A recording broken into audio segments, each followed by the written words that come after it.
Welcome back to the channel. This week on the Kiwi Barefoot Gardener, we're going to snip our way through the red and black currants, tidy up a few fruit trees before spring sneaks up on us. We'll be opening up a parcel of this season's seeds, holding all the promise of future harvests.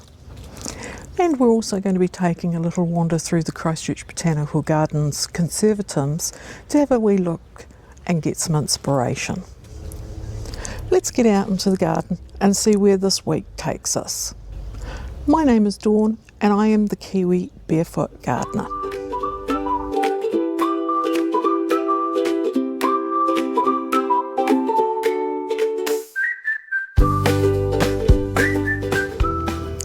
Good afternoon. Well, it's Monday the 21st of July.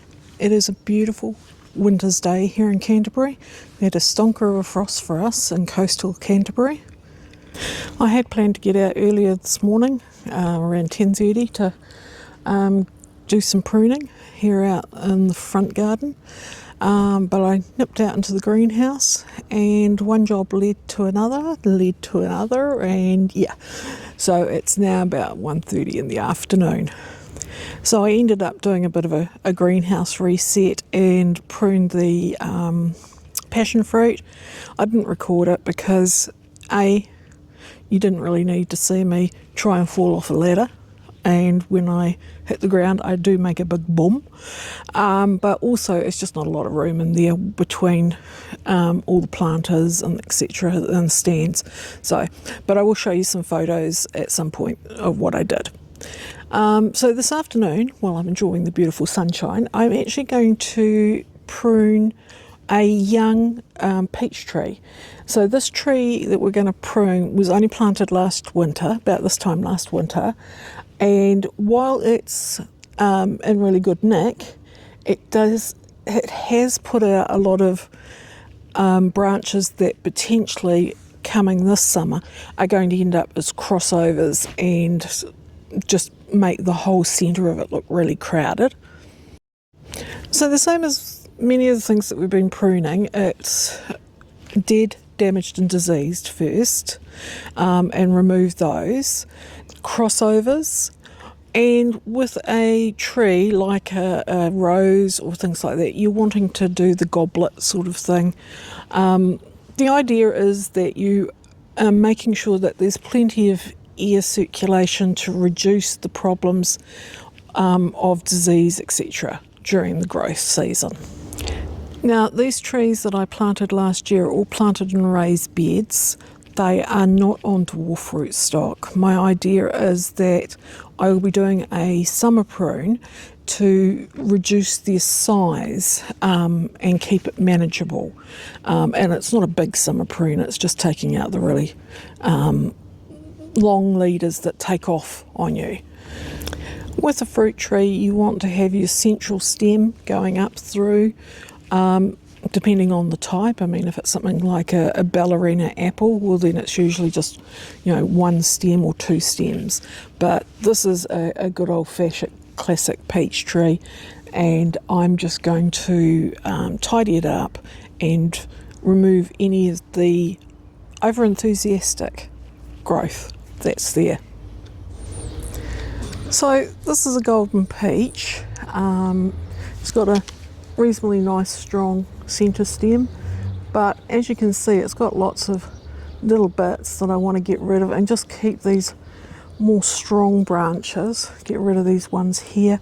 This one here seems to have gone off on its own direction, so I'll get rid of that, and I'll just prune to an outward bud basically.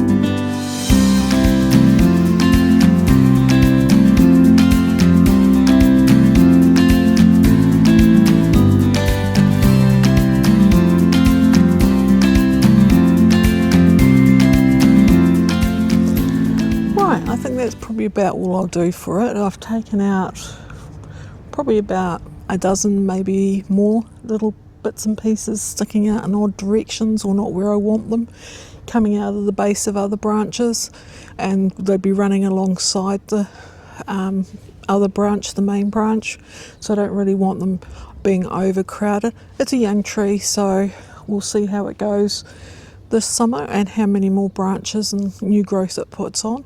Might need a more heavier haircut next year, but we'll see.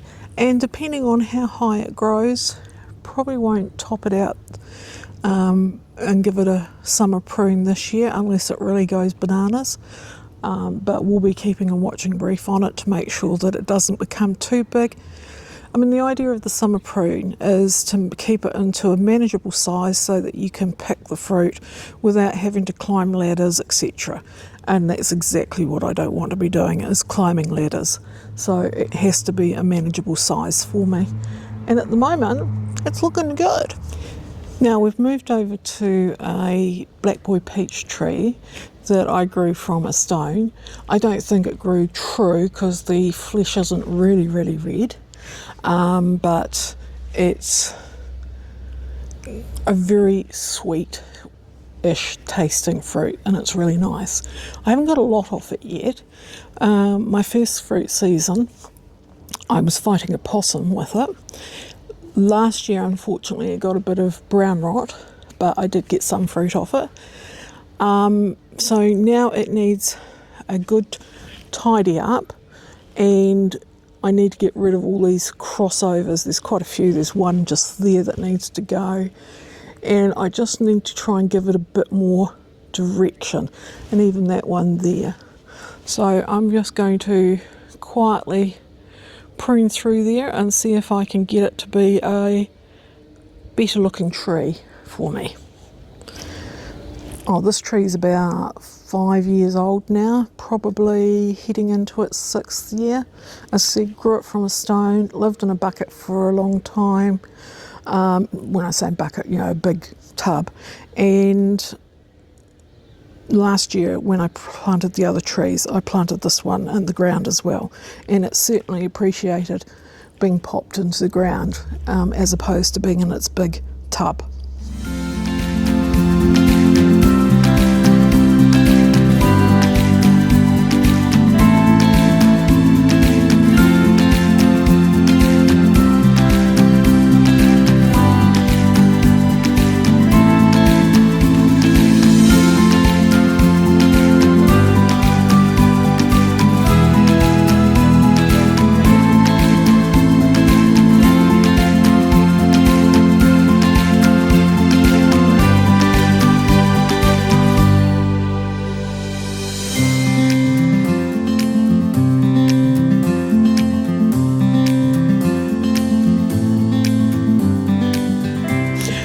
That's done. Now, I made a mistake.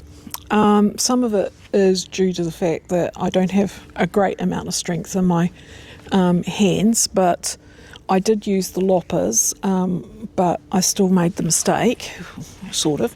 Not the end of the world mistake, but it's just a nuisance. So it didn't cut properly, and I'll bring you in closer and show you in a minute. And I've ended up pulling a bit of bark off by accident. So what I'm going to have to do is pop something over it to protect the tree from any disease, and so that it can grow basically a scab. I don't have any of the wonderful tree pruning stuff, so I'm going to resort to some Vaseline. It's not great. You don't want to use it routinely. This tree at the moment is in the shade, and what I've done damage-wise is in the shade. Vaseline being a petroleum product, when it gets hot, it can actually burn and damage. So, but where this is going, I should be okay. I must actually get around to, now that I've got all these new fruit trees in the coming seasons, get some good stuff that you can buy to dab on the areas that are cut, and if you make a whoops like I've done. I have on my Christmas list a pair of electric hand shears that I would love. I've just got to do a bit more research, and that way I can do things like this without having to try and strain with my hands. Plus, I do things like chopping up all the stuff for the compost bin, and one of the things I spend ages chopping up and have to do over several days and sometimes a week or two is the corn stalks, because they're just too hard for me to cut, and they do make good mulch once they're chopped up fine enough for the compost. So I'll bring you down now and show you the problem that I've caused. So you can see the area there that sorry about bumping the camera, that I took the branch off, but then I have accidentally damaged the bark and trunk there. So I'm going to pop on a good dollop of Vaseline to see if I can make sure that no bugs get in there. So there we go, I've popped some on, and I'll just have to keep an eye on that and make sure that it stays disease free, because that's the last thing I need, because that's the main trunk. So that was a big whoops really on my part. Right, I've done pruning now, but what I do need to do is tidy up around the base of the tree. Now, because these are grafted, you do need to try and keep the graft itself clear of vegetation so that it doesn't get wet and rot. And I've got quite a lot of self-seeded stuff in here that I need to tidy up. And I also have a lupin that I thought I'd plant last year because it was going to be beautiful. I've now realised it's a bully plant and it needs to come out, so that's going to take some serious work this week or next week. But I'm starting to lose the sun in this spot, so it might be for another day, that bit. Once I've lost the sun, I'm going to go back into the greenhouse and finish tidying up the carnage I started off in there this morning.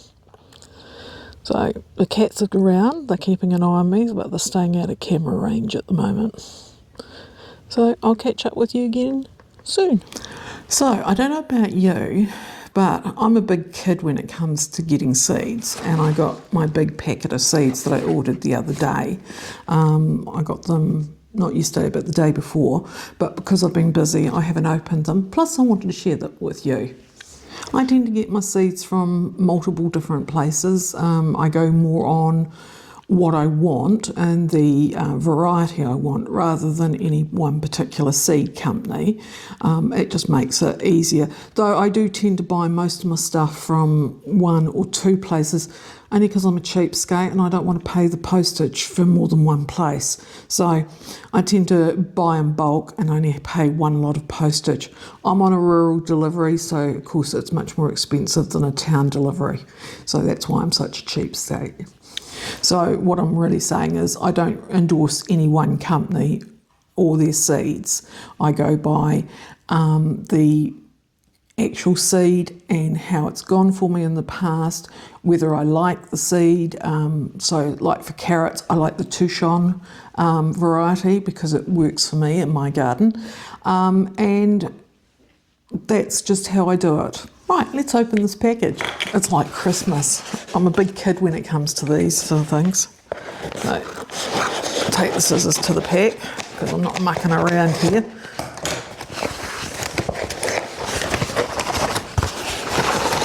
Come on, out you come. Oh, piece of paper, yeah. Yes, there's a lot of seeds, but I did a huge seed order. I think it was about April or maybe May, and went through what I had, what was old, like too old, and got rid of all them, and made myself a list of all the stuff I wanted. Then I went through and looked at where I could get them from, the varieties I wanted and where I could get them from, and try and consolidate that down, as I said, into one or two shipments to cut the cost down of shipping. So anyway, the majority of these have come from Kings, and I'm not endorsing Kings in any way. But so I got things like beetroot, cucumbers, eggplants. That's what I need for next week. Kohlrabi, lots and lots of different tomatoes, capsicums, which will be planted in the next month, maybe 2 weeks. I'll have a look at my calendar. A bit more pak choy, lots of beans because we love beans in this house. And this year I'm actually going to try something different. I normally grow dwarf beans because I just don't have the trellis or anything to grow runner beans, but I am actually going to try runner beans, but I'm going to do them in pots using the frames that I used for my tomatoes. I've got some extra ones this year, and run some extra strings up them and see if I can get them to grow. I'll probably have to do them on the deck, which I'm not sure will actually work or not because of the wind, but we'll try and see if I can get some runner beans growing. I'm quite keen because I've heard some good things about the varieties that I've ordered. One being, I think, at Neck of Gold, and the other one, I can't remember, it's the green one. I'll remember in a minute when I see it. Yep, there's the Neck of Gold, more beetroot, broccoli stems, summer broccoli, I'm always keen on, more red cabbage, more capsicums, cauliflower. I never had much luck with cauliflower during the summer, even though I use it all year round. It tends to bolt quite quickly or open up. I'm going to try some Cavallonero kale this year. I normally do like things like Red Russian, but I've already got my leeks. Yes, I know it's July and I won't be planting them for a bit, but I always plant them between Christmas and New Year so that they're ready to go in around about mid-March. So that's just me. More lettuce seed, and yes, I'm actually going to be planting my lettuce seeds soon to get the first thing. The lettuce that I had in the greenhouse, the slug got, so they're a goner. So that's a bit of a shame. And I'm focusing a bit more on flower seeds this year. I went through all my flower seeds and they'd all sort of expired basically. I've got a reasonable amount of homegrown seed, but not a huge amount. So I wanted to supplement that. And I was after some different types of calendula. I've got, the standard oranges and different varieties, but this is a really pale one, I gather, a snow prince it's called. So that's in.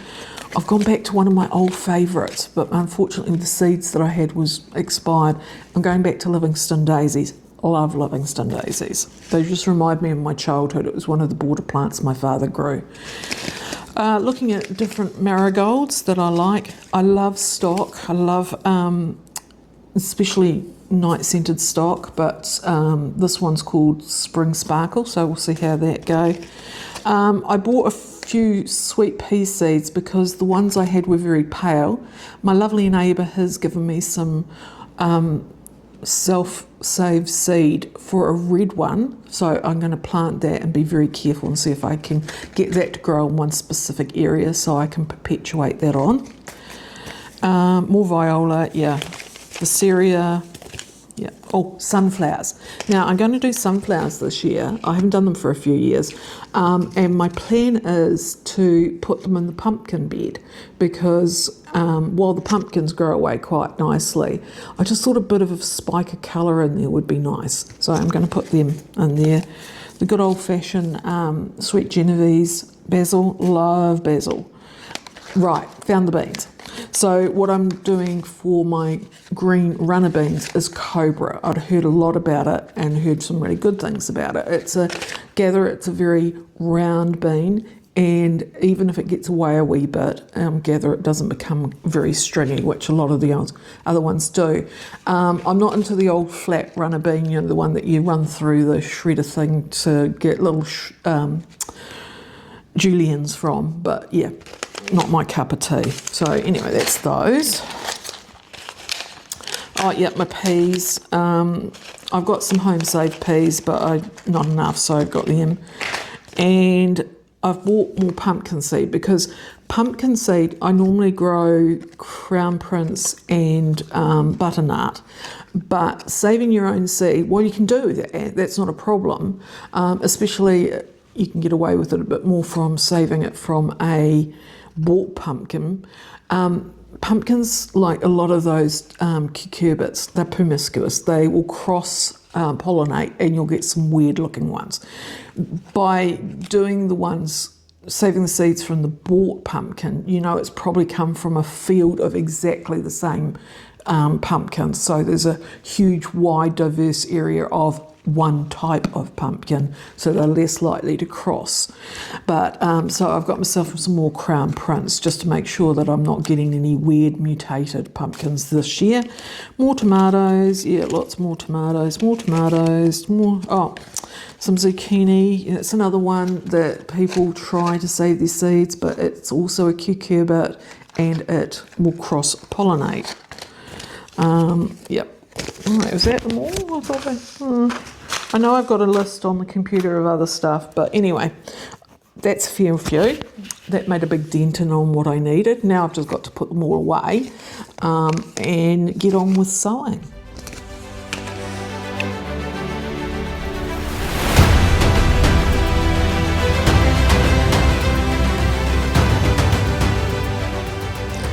Good morning. It is Thursday the 24th of July. It's about 8 days since we last had a look at the chilies. In that time I have planted out some new ones that a friend gave me, plus I've actually put in my first of my capsicums as well. But anyway, let's have a look at the chilies themselves. So of the chilies that have come up, in the back are the chilies that were the cayenne, that were the new ones. These ones, the old ones have actually popped up too on the last day. They weren't there yesterday. That's great. These ones are the orange habanero, so I've got 3 of them so far. And that little one is actually dianthus. Nothing in the mystery seeds yet. The I think it's the other commercial one of the chilies, is it Arpeggio or something like that, they've come out. And finally, in the last couple of days, my lemon ones have popped out. So that's great. They're still starting to do what they're supposed to do. I knew that they were probably going to take a wee bit longer than the 14 days because my heat pads are not as hot as they like. They like between 25 and 30 to germinate. Mine only goes up to 20. So I'm quite happy with that at the moment. One thing I'm going to have to watch in the next week or so is that the bigger chilies like that one don't start dampening off because they're still under these covers here. So I just need to watch for that, and I may actually just have to transfer those ones out into their own containers already before they put on their true leaves. At the moment they've only got their seed leaves, and you usually wait till they put out their true leaves to transplant them up to the next size. But to avoid dampening off, which will just basically rot them at the level of the dirt and then they'll die, I may have to do that, but we'll see how we go. One thing I do every day, because I don't have grow lights and that they're up against a fairly big window, but they still do lean towards the light, is I rotate the trays every day at this time of year. Later on it doesn't seem to be so bad when we get the stronger sunlight and more light in general. Now, one thing I did last week that I didn't film to start with was starting off some midwinter cucumbers. Now you'll think that's completely nuts and it's the wrong time to do it. And yes, generally it is. However, there was a guy, an English gardening guru type person, about 3-4 years ago, was talking about starting off cucumbers in the middle of winter, just the small type patio snacker type ones, the lunchbox type, in midwinter, and keeping them inside as a houseplant sort of thing. And one of the YouTubers in the UK that I follow, Jessie from Plot 37, she's been doing it for the last 3 years and has had really good results. So I thought, oh, what the hell, I'll try it. And I've got these patio snacker ones that I bought last year because my main cucumber decided to give up the ghost early, so I thought I'd try some quick patio snacker ones. And I planted them, probably last Thursday. So they're in less than a week. They were on the heat pad. They have popped up. So I'm really pleased about that. I've got 3 of them. I won't need 3. I only need 1 because I'm the only one that eats cucumbers. So we'll see how they go, and I'll pop them up and I may end up gifting the extras out to the local gardening buddies and see how they go there. So that's an awesome little experiment that seems to be working. We'll catch up next week on the chili watch and the cucumber watch, etc., and see how we're going. Good morning all. It is Sunday the 20th of July and I'm not at home. We've come out for a little adventure and I'm bringing you with me. So in a sec we'll have a look at where we are. So we've come to the Christchurch Botanical Gardens and we're going to have a wee sticky beak in to Townsend House, which is one of the conservatories here.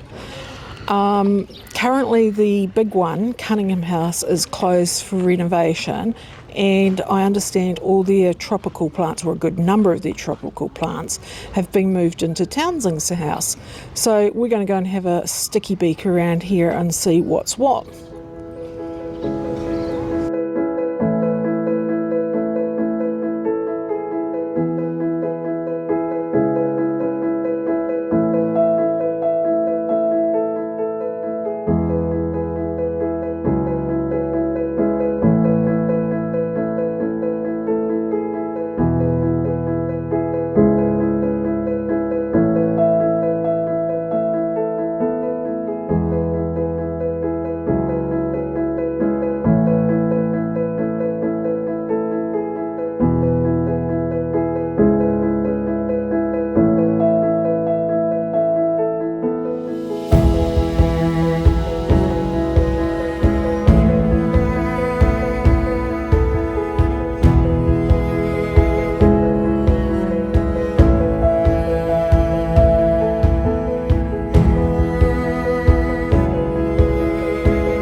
Good morning. Well, it's Tuesday the 22nd of July.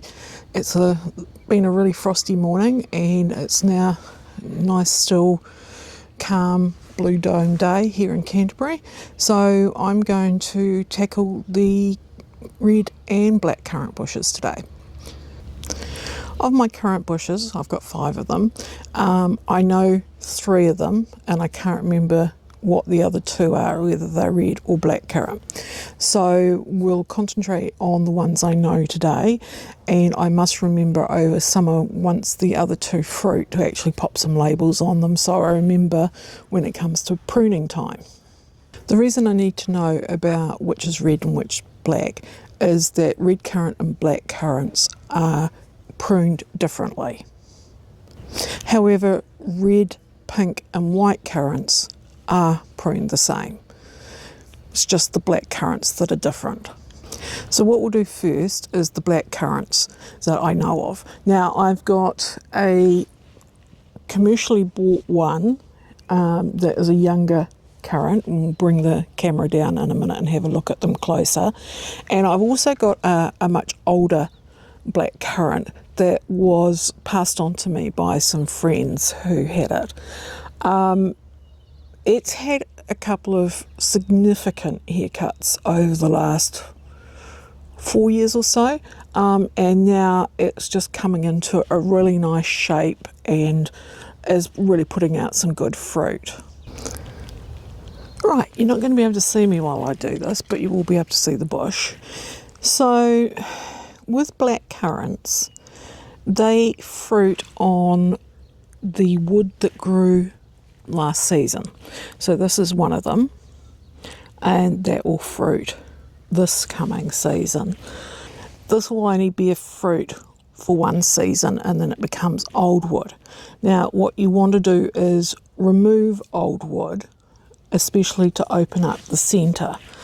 So I will have to have a good look at see what's coming out first to remove the old wood and then go from there, because I don't want to remove all the old wood because it is actually holding some of the newer wood, but I do want to be able to open up the base.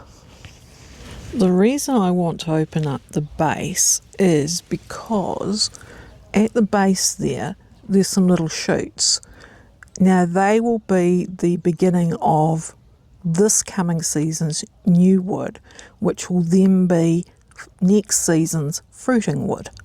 So I need to make sure that there's plenty of room for them to grow, and to do that I need to remove some of the old wood, and unfortunately it might mean sacrificing a few of the older wood branches that have got newer stuff on the top of them, but you know, that's how it goes. But before starting to take off the older wood, do look and see if there's anything dead, dying or diseased. Remove those first, and then if there's anything that is, even if it's newer stuff but it's going in the wrong direction, say like coming out onto a path or getting into a fence or taking over another bush or something like that. I don't actually have any of that on this bush, so that's good, but I will check for dead, dying and diseased first, and then I will head into removing some of the older wood, and we'll have a look at this one, and then we'll go and have a quick look at the other one because there's quite a bit more older wood in that one.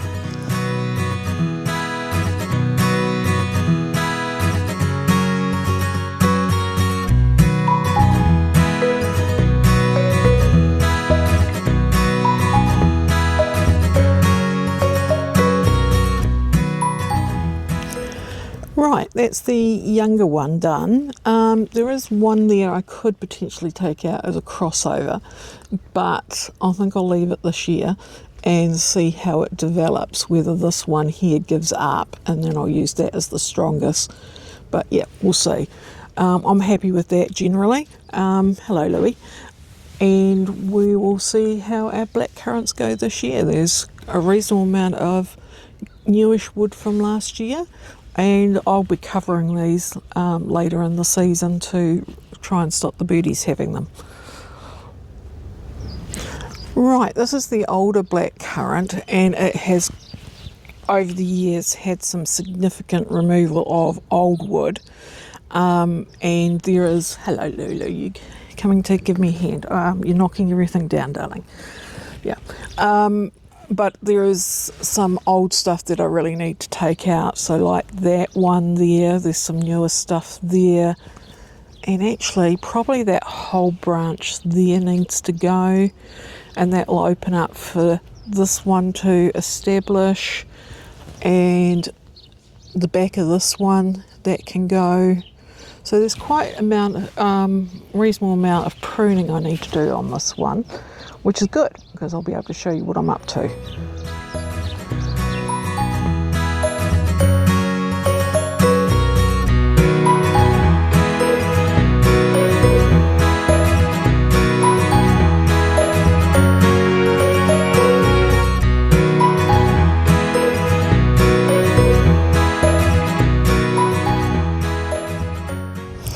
Actually, once I've removed that 2 or 3 significant branches, it's not as bad as I thought. So that makes a big difference. There's a few there that I could probably remove, but I'll choose not to this year and see how they go, whether they keep putting out new wood themselves or that they just die back completely. But yeah, pretty happy with that. I do need to fix this up a bit. I just need to get at an angle that I can cut it back a bit further. But yeah, happy with that. So that's the black currants done. And in a minute we'll move on to the red currants because they are quite different. As I said, I've only got one identifiable red currant bush. The other two bushes I've got, I'm not quite sure, so I'll just give them a light tidy up of disease, dead and dying stuff and mark them in summer once they actually put some fruit out, and then I know what's what with them and can prune them properly next season. Right, this is my known red currant. Now, red, white and pink currants are different from, in the sense of pruning, from the black currants. Red currants fruit on 2, 3, 4-year-old wood. After about 4 years, they start to not be as good as they had been. However, looking at this has got a wee bit crowded in here, and I might just have to thin out one of these just to make room for the others. It's looking a bit old at the moment. I'm not quite sure why it's looking so ratty. It's got buds on it, so, and it did fruit last year for the first time. It didn't the previous year because it was still quite young. So I'm expecting to get a bit more fruit off it this year. Unlike the black currants, which you don't shorten the new canes at all, with red currants, white currants or pink currants, you do shorten the new canes by about half, but I don't see anything significantly new there that I can identify from older wood, which is a bit concerning. I'll have to keep an eye on it this coming season. But what I might do today is just take out this one and some of the weedier ones down here near the base, and anything dead, dying of damage. And maybe it's just me that I just can't identify the newer canes. So anything that's new over summer that I see sprouting, I might pop a wee bit of coloured wool on it or something so I can identify them for next season. Otherwise I'm guessing, because at the moment I can't really identify anything new. But anyway, we'll get on with it and see how I go.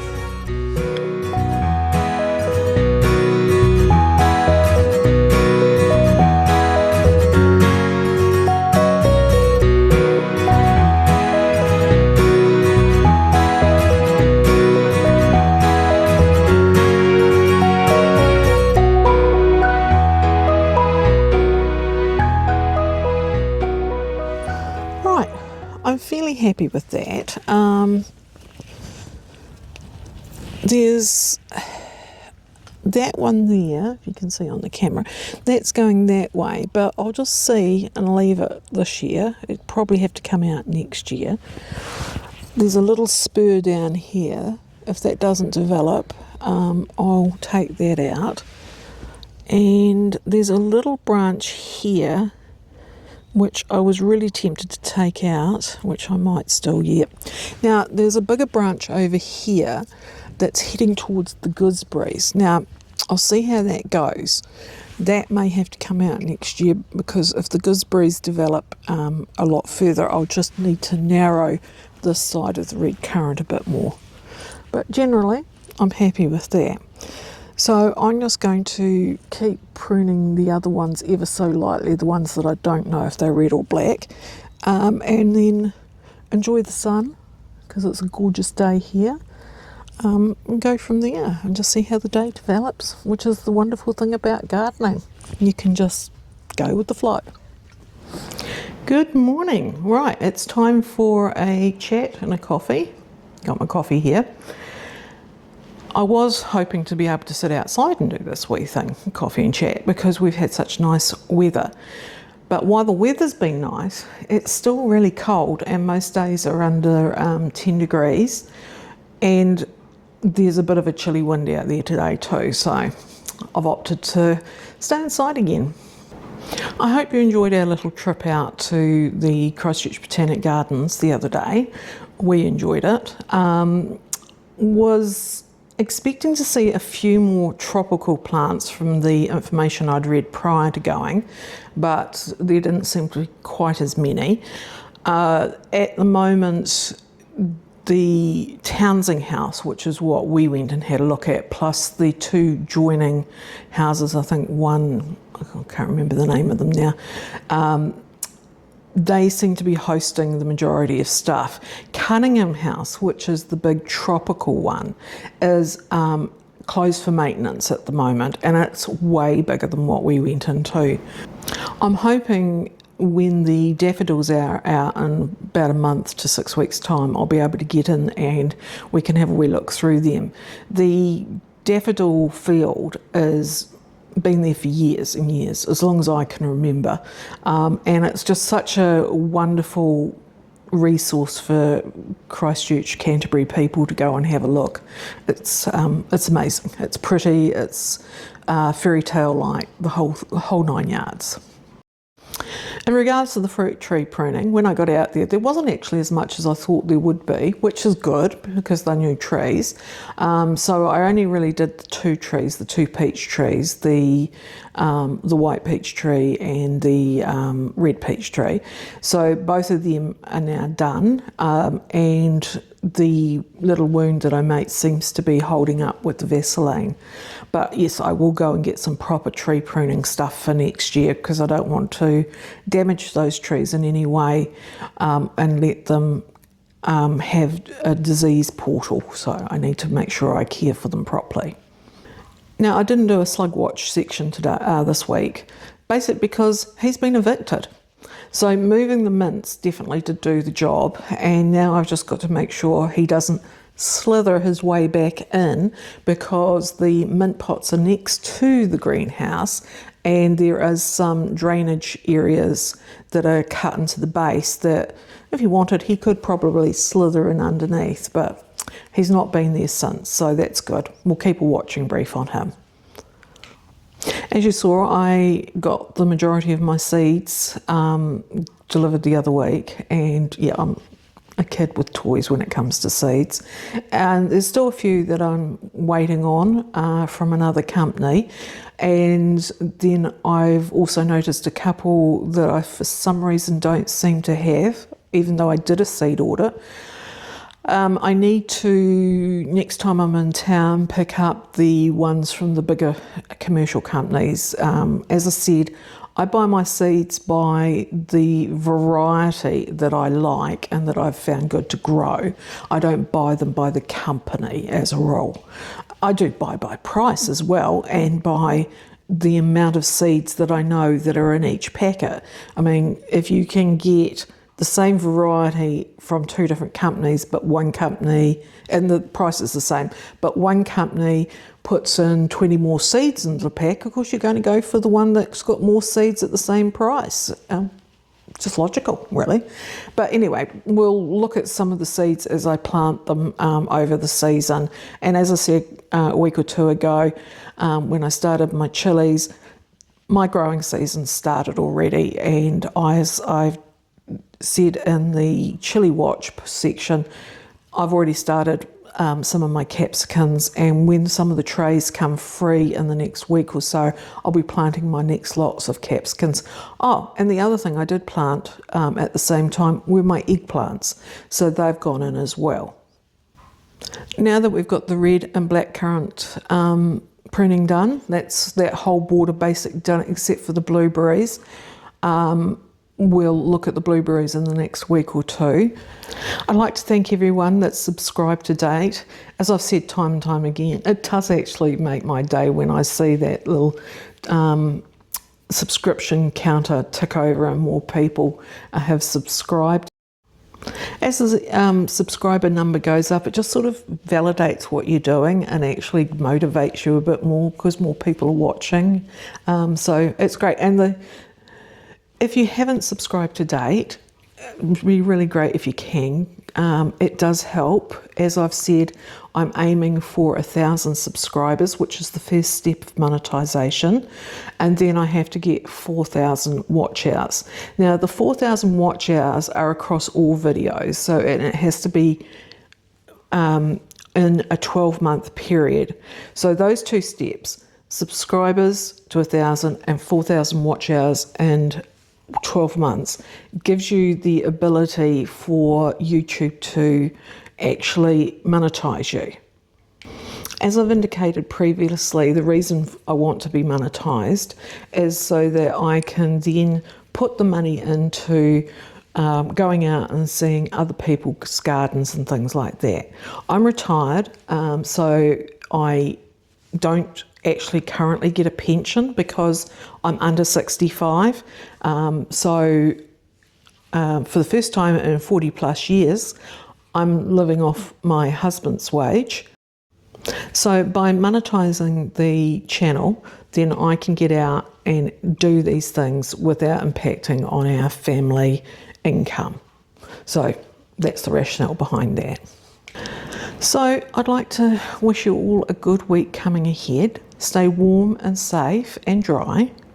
Hopefully we're not going to get a huge amount of rain like we have been, and that the weather will stay as it has with a wee bit of rain just to do what we need, but lots more sunshine as well.